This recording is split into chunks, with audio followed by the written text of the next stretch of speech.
ജയ് മാതാ. ചരണം ശരണം രമാംബികേ, ചരണം ശരണം ത്രയംബകേ. എല്ലാവർക്കും വന്ദനം. ആത്മീയതയുടെയും ശാന്തിയുടെയും സന്ദേശം ലോകത്തിന് പകർന്നു നൽകിയ പരമപൂജ്യ ശ്രീ രമാദേവി അമ്മയുടെ പാതാരവിന്ദങ്ങളിൽ അനന്തകോടി പ്രണാമങ്ങൾ അർപ്പിക്കുന്നു. നമ്മൾ ഇന്ന് ചർച്ച ചെയ്യുന്നത് കുടുംബജീവിതത്തെക്കുറിച്ചുള്ള അമ്മയുടെ വിപ്ലവകരമായ കാഴ്ചപ്പാടാണ്. ലോകം സാധാരണയായി കുടുംബജീവിതത്തെ വെറുമൊരു സാമൂഹിക ഉത്തരവാദിത്വമായോ അല്ലെങ്കിൽ ലൗകിക സുഖങ്ങൾക്കുള്ള വേദിയായോ ആണ് കാണുന്നത്. എന്നാൽ അമ്മ പറയുന്നു, വെറും കുടുംബസ്നേഹത്തിൽ അധിഷ്ഠിതമായ ഒന്നല്ല ഗൃഹസ്ഥാശ്രമം. അത് അതിനേക്കാൾ എത്രയോ മുകളിലാണ്. ലൗകിക ജീവിതവും ഗൃഹസ്ഥാശ്രമവും തമ്മിലുള്ള വ്യത്യാസം എന്താണ്? അമ്മയുടെ ദർശനത്തിൽ ഒരു വ്യക്തി തൻ്റെ കുടുംബത്തോട് കാണിക്കുന്ന അമിതമായ ആസക്തിയെ ഗൃഹസ്ഥാശ്രമം എന്ന് വിളിക്കാനാവില്ല. മറിച്ച് അന്തിമമായ സത്യത്തെ അഥവാ ബ്രഹ്മത്തെ ദർശിക്കാനുള്ള ഒരു ഒരുക്കമാണ് നമ്മുടെ കുടുംബജീവിതം. സാധാരണ ജീവിതത്തിൽ നാം കേന്ദ്രീകരിക്കുന്നത് നമ്മുടെ അഹന്തയിലാണ്. എൻ്റെ വീട്, എൻ്റെ കുട്ടികൾ, എൻ്റെ സുഖം, ഈ ചിന്തകളിൽ നാം തളച്ചിടപ്പെടുന്നു. എന്നാൽ ഈ അഹന്തയെ ഈശ്വര ചിന്തയിലേക്ക് ഉയർത്തുമ്പോഴാണ് നമ്മുടെ ലൗകിക ജീവിതം ഗൃഹസ്ഥാശ്രമം എന്ന പവിത്രമായ പദവിയിലേക്ക് മാറുന്നത്. അതായത് ഒരു വീട് പവിത്രമായ ഒരു ആശ്രമമായി മാറണമെങ്കിൽ അവിടെ വസിക്കുന്നവർ ഈശ്വരീയമായ ലക്ഷ്യത്തോടെ ജീവിക്കണം. അവർക്ക് പൂർണ്ണതയിലേക്കുള്ള ദാഹമുണ്ടാവണം. മനുഷ്യൻ്റെ ഓരോ പ്രവൃത്തിക്കും പിന്നിൽ ഒരു വലിയ ലക്ഷ്യമുണ്ട്. അത് പൂർണ്ണതയിലേക്കുള്ള യാത്രയാണ്. നാം കുടുംബത്തിന് വേണ്ടി അധ്വാനിക്കുമ്പോഴും മക്കളെ വളർത്തുമ്പോഴും അറിയാതെ തന്നെ നാം ആ പൂർണ്ണതയെയാണ് തിരയുന്നത്. സമർപ്പിതനായ ഒരു ഗൃഹസ്ഥൻ തൻ്റെ ഓരോ പ്രവൃത്തിയിലൂടെയും ആത്മീയമായ ഉണർവാണ് ലക്ഷ്യമിടുന്നത്. അമ്മയുടെ ദർശനത്തിൽ ലൗകികമായ കുടുംബസ്നേഹവും ആത്മീയമായ കുടുംബജീവിതവും തമ്മിലുള്ള വ്യത്യാസം മനസ്സിലാക്കാൻ ഒരു ഉദാഹരണം പറയാം. ഇരുമ്പ് ചങ്ങല കൊണ്ട് ബന്ധിച്ചാലും സ്വർണമാല കൊണ്ട് ബന്ധിച്ചാലും സ്വാതന്ത്ര്യം നഷ്ടപ്പെടും.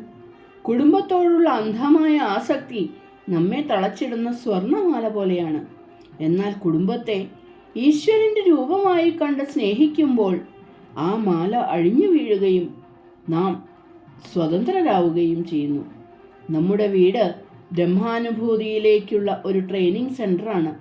ഒരിക്കൽ ഒരു ശിഷ്യൻ തൻ്റെ ഗുരുവിനോട് ചോദിച്ചു, ഗുരു, വീട്ടിലെ ബഹളങ്ങൾക്കിടയിൽ എങ്ങനെ ഈശ്വരനെ കാണും? ഗുരു അവനൊരു കഥ പറഞ്ഞു കൊടുത്തു. ഒരു രാജാവ് തൻ്റെ മന്ത്രിയെ ഒരു ദൂരദേശത്തേക്ക് അയച്ചു. അവിടെ പോയി ഒരു കൊട്ടാരം പണിയാനും ജനങ്ങളെ സേവിക്കാനും കൽപ്പിച്ചു.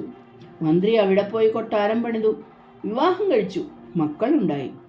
എങ്കിലും ഓരോ നിമിഷവും അദ്ദേഹം ഓർത്തത് ഇത് രാജാവിൻ്റെ കൊട്ടാരമാണെന്നും താൻ രാജാവിൻ്റെ പ്രതിനിധിയാണെന്നുമാണ്.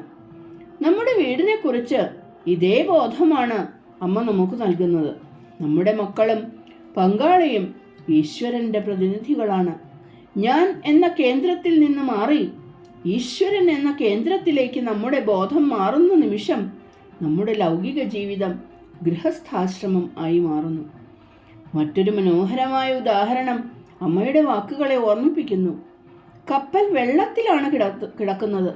എന്നാൽ വെള്ളം കപ്പലിനുള്ളിൽ കയറാൻ പാടില്ല. അതുപോലെ നാം കുടുംബജീവിതമാകുന്ന കടലിൽ ജീവിക്കണം.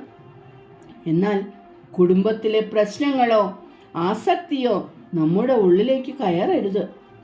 ഈ ഒരു മനോഭാവം വളർത്തിയെടുക്കുന്നതാണ് ഗൃഹസ്ഥാശ്രമം എന്ന ആത്മീയ അച്ചടക്കം. നമ്മുടെ സേവനം വെറും കുടുംബത്തിനു വേണ്ടി ആകരുത്, മറിച്ച് ഈശ്വരൻ്റെ സൃഷ്ടിക്കായുള്ള സേവനമാകണം. അടുക്കളയിലെ ജോലി മുതൽ പുറത്തെ ഔദ്യോഗിക കൃത്യങ്ങൾ വരെ ഈശ്വരന് നൽകുന്ന നൈവേദ്യമായി കാണാൻ അമ്മ ഉപദേശിക്കുന്നു. ഇത്തരത്തിൽ കർമ്മങ്ങൾ ചെയ്യുമ്പോൾ അത് നമ്മെ ഈശ്വരനുമായി ഒന്നാക്കുന്നു. നമ്മുടെ വീടുകൾ വെറും സങ്കേതങ്ങളല്ല, മറിച്ച് തപോനിലയങ്ങളാണ്. നമ്മുടെ ബന്ധങ്ങൾ ഈശ്വരനെ അറിയാനുള്ള വഴികളാണ്. അഹന്ത വെടിഞ്ഞ് സ്നേഹത്തോടെയും സമർപ്പണത്തോടെയും ജീവിക്കുമ്പോൾ നമ്മുടെ കുടുംബജീവിതം ആത്മീയമായി ധന്യമാകും. അമ്മയുടെ വാക്കുകൾ നമ്മുടെ ഹൃദയത്തിൽ ദീപ്തമായിരിക്കട്ടെ. ആ ബ്രഹ്മാനുഭൂതിയിലേക്കുള്ള യാത്രയിൽ നമ്മുടെ കുടുംബങ്ങൾ സഹായകമാകട്ടെ. നന്ദി, നമസ്കാരം. ജയ് മാതാ. ചരണം ശരണം രമാംബികേ, ചരണം ശരണം ത്രയംബകേ. സർവം രമാംബികാർപ്പണമസ്തു.